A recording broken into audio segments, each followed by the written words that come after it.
অবশেষে রায়কার জঙ্গলে ট্র্যাপ ক্যামেরায় ধরা দিল বাঘ। এদিন বন দপ্তরের ট্র্যাপ ক্যামেরায় ধরা পড়ে বাঘটি রায়কার জঙ্গল সংলগ্ন এলাকায়। বন দপ্তর সূত্রে জানা যায়, জঙ্গল জুড়ে প্রায় ৭৫টি ট্র্যাপ ক্যামেরা লাগানো হয়েছিল। সেই ট্র্যাপ ক্যামেরাতে আজ ভোরে ৩টা ২৪ মিনিট নাগাদ ধরা পড়ে বাঘের ছবি। এই মুহূর্তে ভারারি পাহাড় জঙ্গল এলাকায় বাঘের অবস্থান রয়েছে বলে জানা যাচ্ছে। তবে ক্যামেরাতে বাঘের ছবি ধরা পড়লেও কবে বাঘকে করা হবে খাঁচাবন্দি, সেদিকেই তাকিয়ে রয়েছে এলাকার মানুষজন।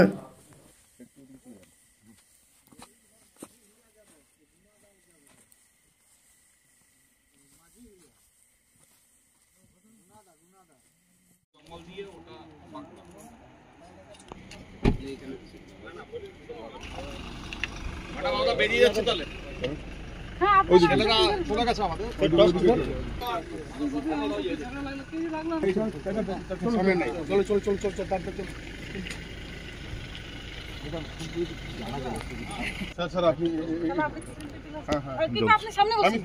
আপনি সামনে বসুন, আরাধনকে আগে যেতে বলুন। আরাধন কাটি আগে।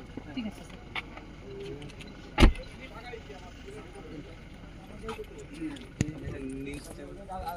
आगे ना उधर आगे ना वीडियो को ये